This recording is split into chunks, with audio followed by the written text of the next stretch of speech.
नमस्कार, राज्यसभा टीवी में आपका स्वागत है। मैं हूं आरफा खानम शेरवानी। देश के कई राज्यों में विधानसभा चुनाव हो रहे हैं, बेहद महत्वपूर्ण चुनाव है ये, और देश देशांतर फिलहाल आपको गोवा लेकर आ गया है। खासकर ये जानने के लिए कि दिल्ली से जो गोवा की दूरी है, क्या उस बीच जो मुद्दे हैं लोगों के, जो उनके सरोकार हैं, कहीं खो तो नहीं गए हैं। हम ये जानने की कोशिश करेंगे यहाँ गोवा पहुंचकर इस कार्यक्रम के जरिए कि आखिर यहाँ जो लोग हैं वो क्या चाहते हैं, कौन से मुद्दे हैं जिन पर लोग चुनाव कर रहे हैं, पार्टियों की जो राजनीतिक बिसात है वो क्या है। ये सब कुछ हम जानेंगे अगले आधे घंटे के दौरान। मेरे साथ कई खास मेहमान मौजूद हैं, खासकर गोवा के वो नागरिक जो यहाँ बसे हुए हैं और जो यहाँ की नस नस को अच्छे तरीके से पहचानते हैं और ये भी जानते हैं कि आखिर वाकई जो राजनीतिक पार्टियां सोच रही हैं उनसे अलग गोवा के लोग चुनाव के जरिए अपना नेता किस तरह चुन रहे हैं, कौन से उनके मुद्दे हैं और कौन से वो नेता हैं जो यहाँ लोकप्रिय हैं और क्यों उनकी लोकप्रियता यहाँ पर बनी हुई है।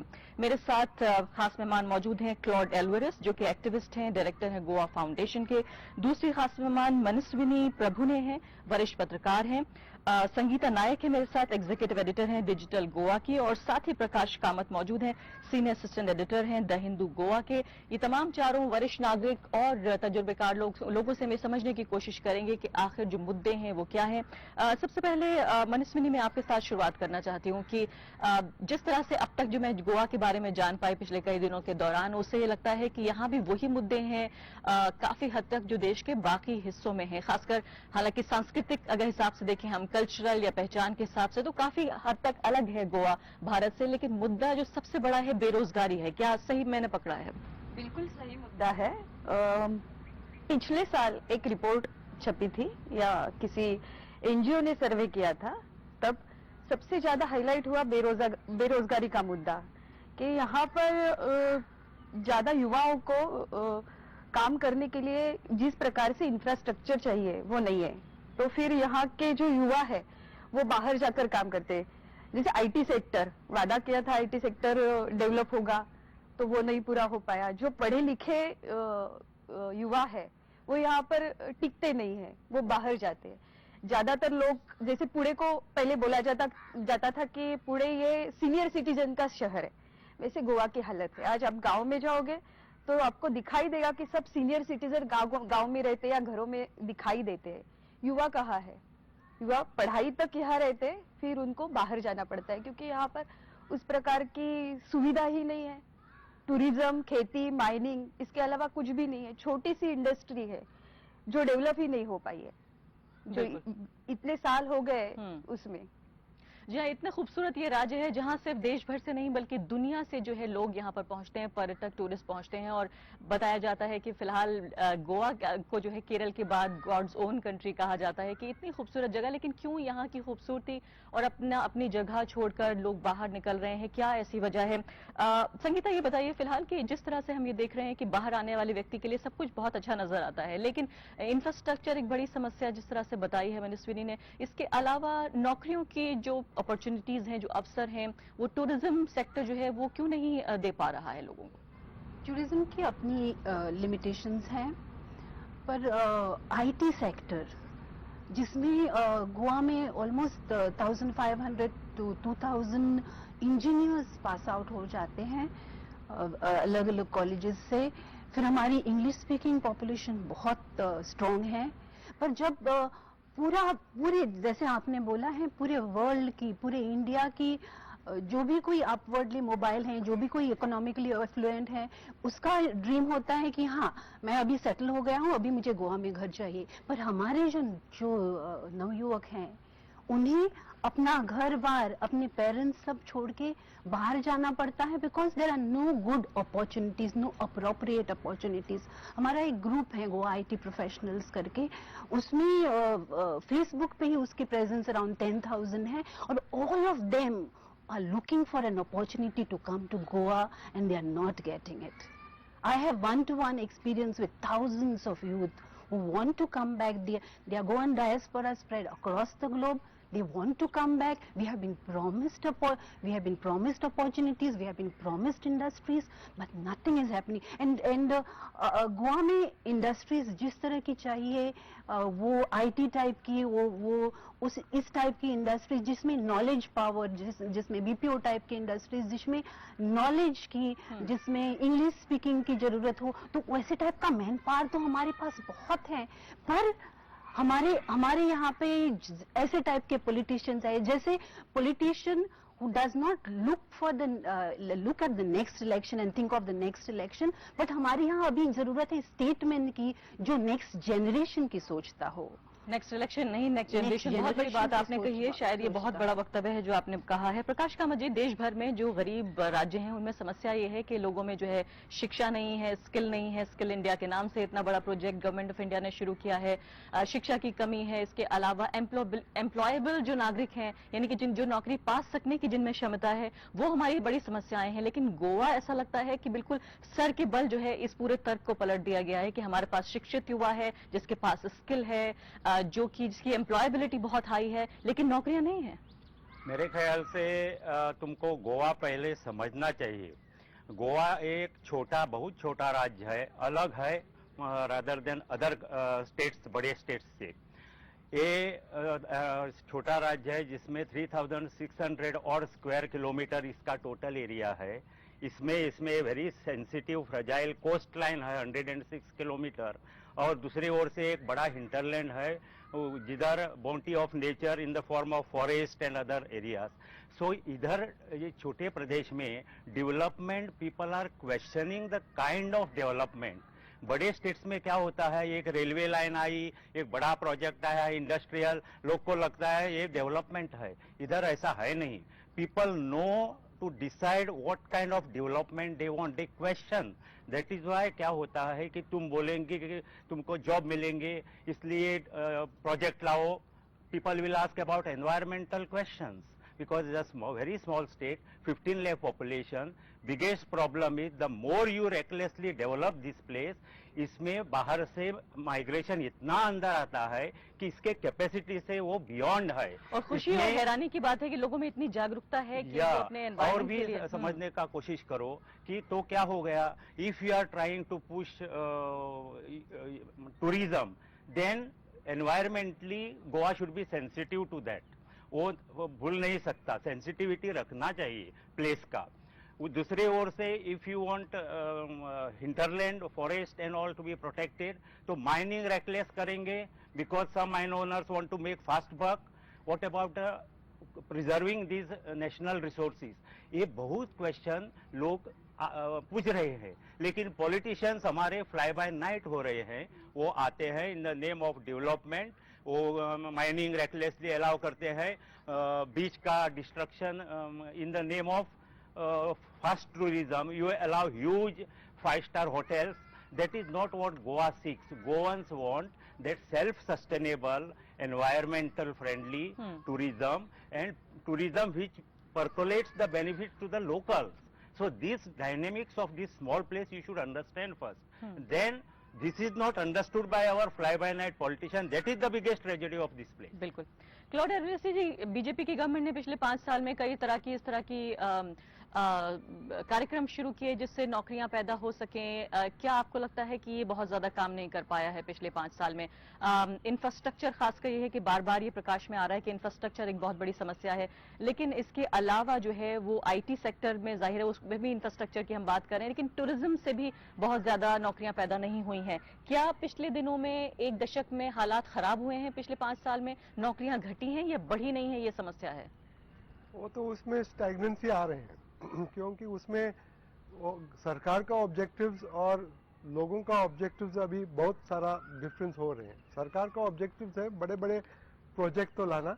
अभी मैं एग्जांपल को देता हूं, संगीता ने कहा कि आईटी इंडस्ट्री में अभी आईटी उन लोगों ने सरकार को एक प्रोजेक्ट दिया था कि सारे स्कूल्स में 450 स्कूल्स में वो कंप्यूटर ठीक तो नहीं है, सिर्फ 10% में कंप्यूटर ठीक है।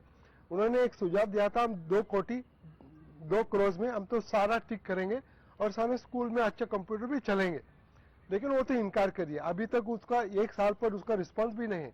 लेकिन वो मांडोवी का तीसरा पुल बांध रहे हैं, उसका 900 कोटी का पुल बांध रहे हैं। उसका कुछ प्रायोरिटी भी नहीं है, कुछ नहीं, लेकिन वो तो बांध रहे हैं।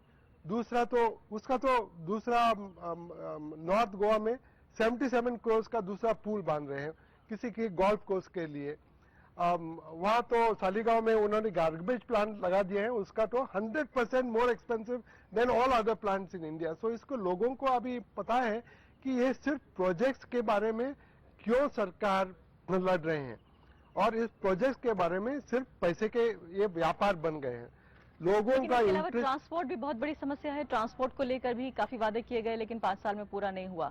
ट्रांसपोर्ट आपको लगता है, क्योंकि मेट्रो बनाने की बात अभी भी की जा रही है कि मेट्रो बनाया यहाँ जाए। तो मेट्रो आ जाएगा ही नहीं आ सकते हैं क्योंकि उसका टोपोग्राफी अलग है, लेकिन मेट्रो के सिवा ये तो कोंकण रेलवे का अभी बात है कि उसको आपको डबल करना चाहिए ट्रैक्स। अभी सिंगल ट्रैक है, उसको डबल करेगा तो उसका और बड़ा परिणाम हो जाएगा। अभी सिर्फ गोवा इतना छोटा काम आपने कहा है, इतना छोटा देश है, इसमें डबल लाइन कोंकण रेलवे, इसमें डबलिंग 8 लेन का नेशनल हाईवे, इसका नवा एयरपोर्ट पेडने में बन जाएगा, इसका इतना 3-4 बड़ा पुल आ जाए, ये तो गोवा में क्या रहेगा क्या। बिल्कुल।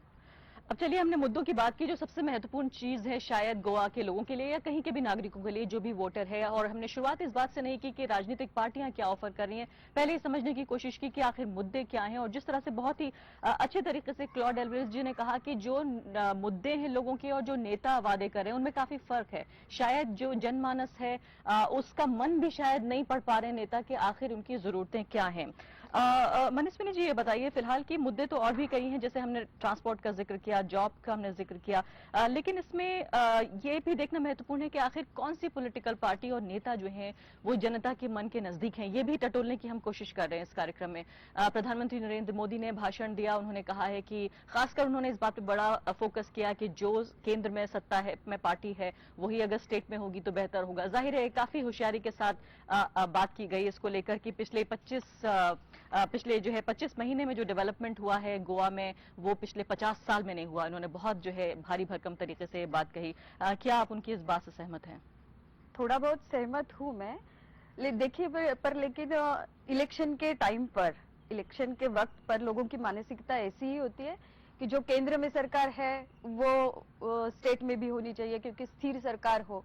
लेकिन इस बार गोवा में चित्र बहुत अलग है। इतनी सारी पार्टियां हैं और फिर गोवा के लोग जिस प्रकार से मैं 15 साल से देख रही हूँ उनकी भी मानसिकता देखने लायक है। और वो ऐसा कभी भी ये नहीं एक्सपेरिमेंट करते हैं। वो यदि पिछले साल अलग सरकार थी तो इस बार वो सोचते हैं कि देखो सोचिए कि क्या करना है हमें, बहुत सोचते हैं वो। जैसे आपका जैसे चित्र खड़ा किया है यहाँ पर, वैसी स्थिति नहीं है। मीडिया आम आदमी पार्टी के बारे में जरूर पूछूंगी। पहले मैं प्रधानमंत्री का जो भाषण है जिसकी पूरे मीडिया में देश भर में चर्चा हो रही है, मैं पहले उसका आकलन कर लेना चाहती हूँ कि कितना वो लोगों को छू पाया है। शायद थोड़ी हद तक छू पाया है, क्योंकि जिस प्रकार से वादे किए थे या जिस प्रकार से बोला गया था वो सभी पूरे नहीं हुए। एक हद तक पूरा हुआ है। जैसे एनवायरमेंट का इशू है वो भी बाकी है, थोड़ा बहुत बेरोजगारी वो भी है, बहुत सारे छोटे छोटे इशू है। और लोगों की मांग अलग है और जो दिया जाता है वो अलग है। तो इसका बैलेंस आप देखेंगे तो जिस प्रकार से प्रधानमंत्री जी ने कहा है वो पूरी तरह से पक्का ये नहीं हो सकता। बिल्कुल। संगीता, ये बताइए, भाषण अच्छे तभी काम आते हैं जब जमीन पर जो है कुछ काम हुआ हो, और जाहिर है लोग भी इस बात पे विश्वास करेंगे। और खासकर एक ऐसी पार्टी के नेता बोल रहे हैं जो कि गोवा में जिनके लिए एंटी इनकम्बेंसी, सत्ता विरोधी लहर, जाहिर है 5 साल बाद होगी, सत्ता विरोधी जो है पक्ष, दूसरी पार्टियां भी जो चुनाव लड़ रही हैं वो भी रखने की कोशिश करेंगी। कई महत्वपूर्ण उन्होंने बातें कही हैं। उन्होंने कहा कि जिस तरह से कांग्रेस पार्टी की सरकारें नहीं, या पिछले 10 साल में जो है 12 मुख्यमंत्री रहे और बिल्कुल अस्थिर हो गया था गोवा, इसने गोवा को बहुत पिछाड़ दिया। काफी हद तक मुझे लगता है लोगों में इस बात को लेकर एक आम राय बनी होगी कि शायद एक स्थिर सरकार, खासकर उस पार्टी की सरकार जो कि केंद्र में भी हो। क्या आपको लगता है कि इस बात से लोग सहमत हो पाए हैं कि सिर्फ इसलिए वोट दिया जाए क्योंकि स्थिरता होनी चाहिए, या विकास की बात सबसे ज्यादा बीजेपी करती है, तो आपको लगता है विकास हुआ है जमीन पर? और एक बात जो प्रधानमंत्री ने कल कही, मैं आपको फोकस कर दी हूँ कि आप मुझे कंफर्टेबल में, बीजेपी को कंफर्टेबल मेजोरिटी दे दीजिए, मैं गोवा को कंफर्टेबल राज्य बना दूंगा, ऐसे बोला है उन्होंने कल।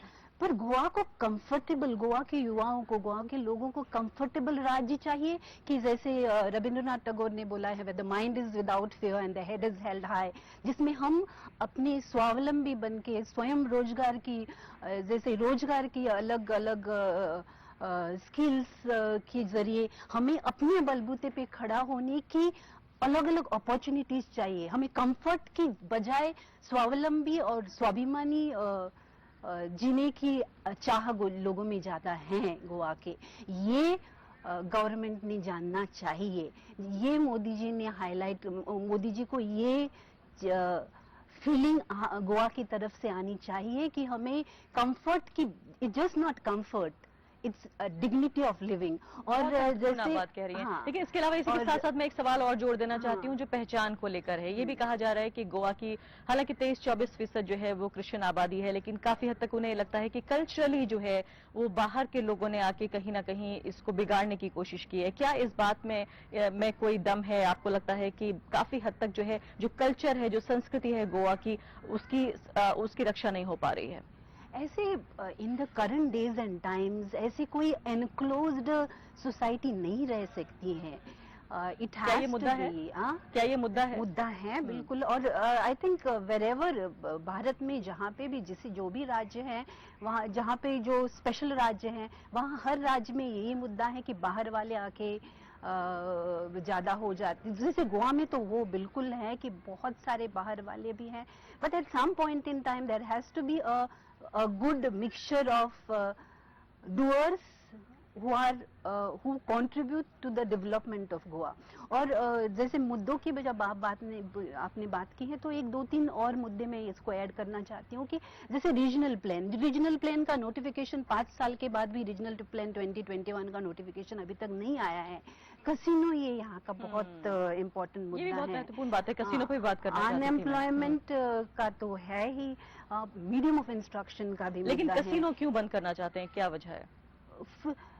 कसिनो क्या है? कसिनो गैम्बलिंग है।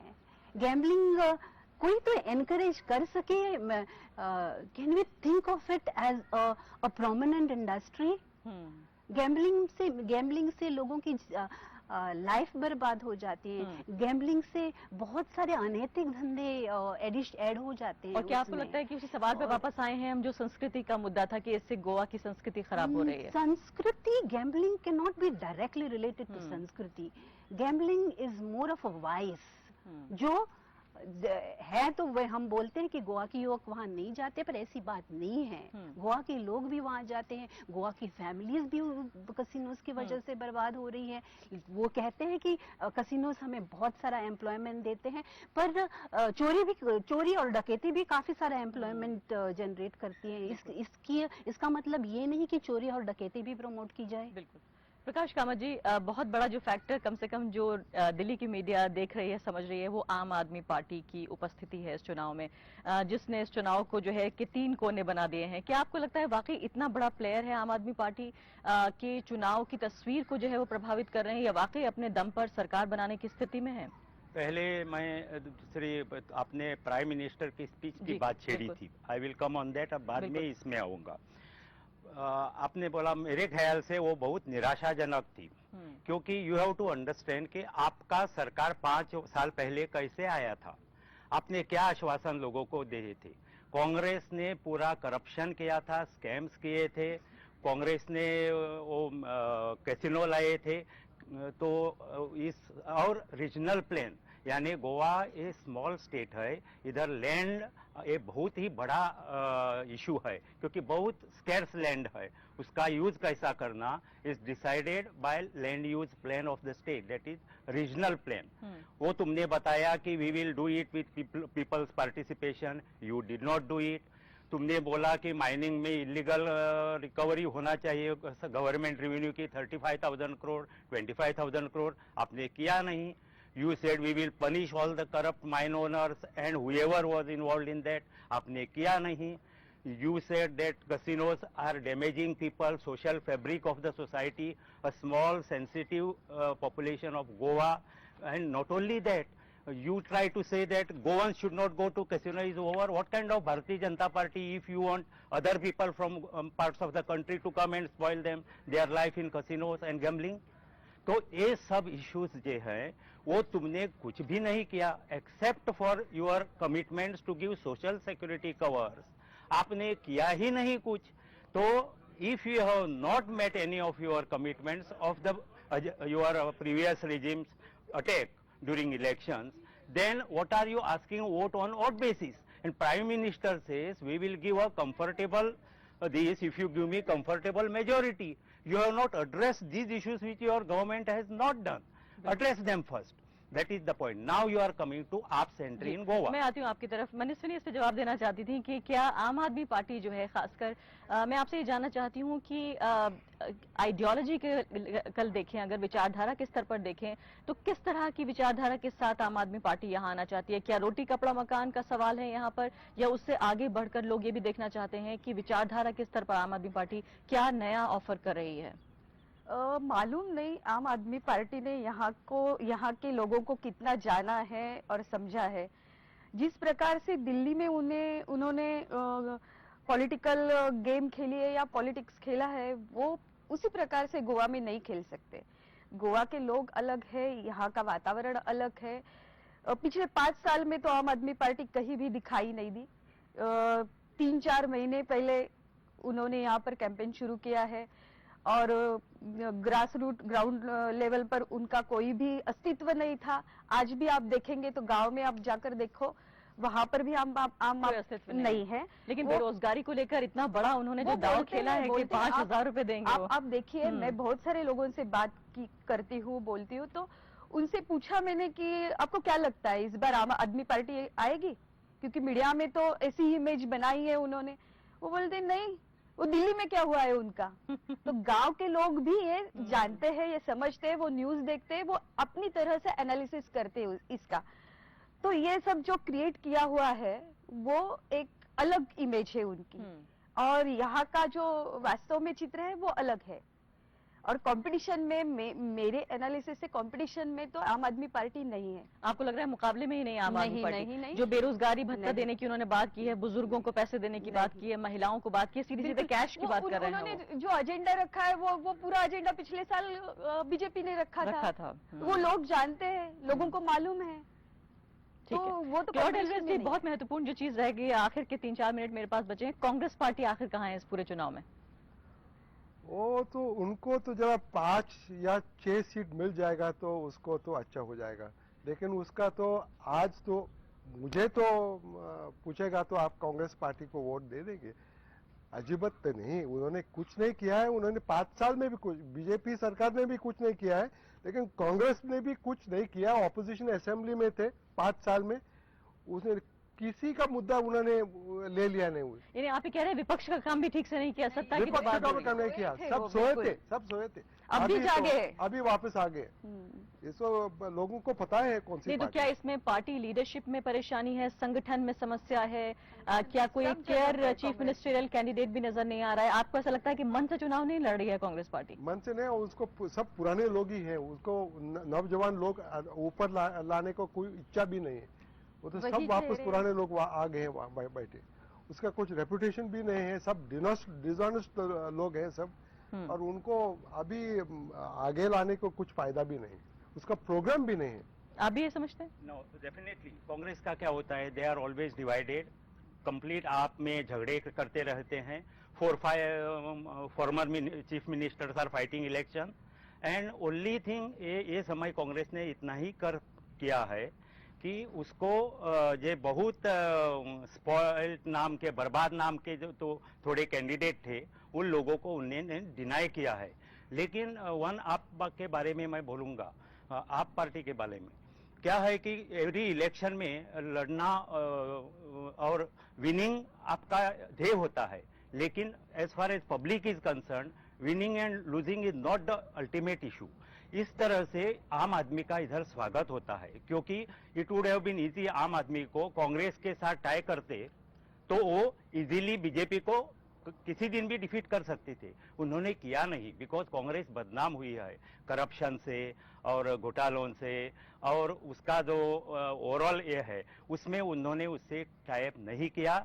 उन्होंने और भी ग्रुप्स उनके साथ आने को चाहते थे, उधर भी जो करप्शन का टेंटेड लोग हैं उन्होंने उनसे टाई अप नहीं किया। उन्होंने इंडिपेंडेंट जाने का एक रास्ता निकाला है। उससे क्या रहा है कि विपक्ष का जो स्लॉट ये लोग बोल रहे हैं कि कांग्रेस है स्पॉइल्ड इट, उधर आप कैन स्लॉट इट वो काम करेगी। तो आज क्या हुआ है कि they have made a good beginning, क्योंकि 40 जगह ही अपने कैंडिडेट रखे हैं, फिक्सिंग नहीं किए है किसी के बिल्कुल। साथ। लेकिन उन्होंने फोकस किधर किया है, जिधर कांग्रेस फोकस करता है माइनॉरिटी वोट पे, उधर ही अपना माइनॉरिटी का कैंडिडेट सीएम का डिक्लेयर करके उन्होंने भी उधर ही फोकस लगाया है। इससे लोगों को आशंका हो रही है कि रियली आप इज इन द प्ले, या वो बीजेपी के लिए चांस देगी, क्योंकि नॉन बीजेपी वोट डिवाइड होगा बिल्कुल। गोवा में। काफी महत्वपूर्ण बात है, शायद इस कार्यक्रम की सबसे महत्वपूर्ण बात है इसमें कि विपक्ष का भी किरदार अच्छे तरीके से कांग्रेस पार्टी अदा नहीं कर पाई है, कि और अगर आम आदमी पार्टी जो पहली बार चुनाव लड़ रही है, अगर वो विपक्ष में भी अपनी जगह बना पाती है तो ये बहुत बड़ी बात होगी। आखिरी सवाल मैं जरूर लेना चाहती हूँ मनीष आपसे ही, कि बताइए नोटबंदी का जो है, जो डिमोनेटाइजेशन है, उसका असर क्या टूरिज्म पे पड़ा है, क्या चुनाव पे पड़ेगा? आखिरी बात। मुझे लगता है बिल्कुल पड़ेगा। टूरिज्म में तो काफी उसका इफेक्ट हुआ है, पर जैसे पूरे देश में भी वही ट्रेंड है कि हर कोई वो नेशनैलिटी के साथ जोड़ता है, नेशन मैं देशभक्ति के साथ जोड़ता है। तो उसी टाइप का टेम्परामेंट भी यहाँ पे भी है। लोगों को, कॉमन मैन को बहुत तकलीफ हुई है, बहुत बहुत तकलीफ। बहुत बहुत शुक्रिया सभी मेहमानों का। तो शायद हम ये कह सकते हैं कि इस आधे घंटे के कार्यक्रम के बाद शायद गोवा को हम पहले से कुछ बेहतर समझते हैं। ये भी समझ में आ रहा है कि आम आदमी क्या चाहता है, उसके मुद्दे क्या हैं, और वाकई जो राजनीतिक पार्टियां हैं, ये कहना बहुत मुश्किल है, थोड़ा फासला हो सकता है अलग अलग पार्टियों में, कि वाकई राजनीतिक पार्टियां जो हैं 5 साल सत्ता के बाद, या जो पहले सत्ता में रही हैं, या जो नई पार्टी जो दावेदारी भर रही है, उनमें से कोई भी बहुत नजदीक तरीके से इस बात को समझ पा रही है कि आखिर आम लोगों के मुद्दे क्या हैं। फिलहाल अभी के लिए इतना ही। नमस्कार।